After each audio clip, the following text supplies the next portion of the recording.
જય ભારત બહેનો ગુજરાતમાં 2 કરોડ ને 32 લાખ પુરુષ મતદારોની સામે 2 કરોડ ને 16 લાખ મહિલા મતદારોની સંખ્યા છે. આમ એક સરખી વોટની તાકાત હોવા છતાં ગુજરાતમાં ભાજપ અને કોંગ્રેસ જેવા મોટા રાજકીય પક્ષો દ્વારા ગુજરાતની મહિલાઓની સતત અવગણના કરવામાં આવી રહી છે. આડા દિવસે મહિલા સશક્તિકરણની મોટી વાતો કરનારા, મહિલાઓના હિતેચ્છુ હોવાના દાવાઓ કરનારા આવા રાજકીય પક્ષો જ્યારે ખરેખર મહિલાઓને વિધાનસભા કે લોકસભામાં પ્રતિનિધિત્વ આપવાની વાત આવે છે ત્યારે પીછેહટ કરતા જોવા મળે છે. હાલમાં ગુજરાતમાં લોકસભાની 26 સીટો માટે ચૂંટણી યોજાવા જઈ રહી છે. તેવામાં આ બંને મોટા રાજકીય પક્ષો દ્વારા 22 પુરુષ ઉમેદવારોને ટિકિટ આપવાની સામે ફક્ત 4 જ મહિલા ઉમેદવારોને તક આપી છે અને આમ કરીને તેમણે ગુજરાતની મહિલા મતદારો સાથે બહુ મોટી છેતરપિંડી કરી છે.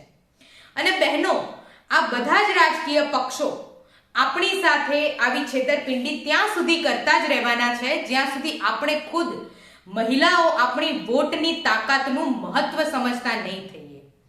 આથી આજે હું ડોક્ટર મિતાલી સમોવા, મુખ્ય કન્વીનર મહિલા અધિકાર મંચ, આપ સર્વે ગુજરાતની નારી શક્તિને એ હાકલ કરું છું કે આ ચૂંટણીમાં આપ સર્વે પુરુષ ઉમેદવારોને વોટ આપવાનું સદંતર બંધ કરી દો.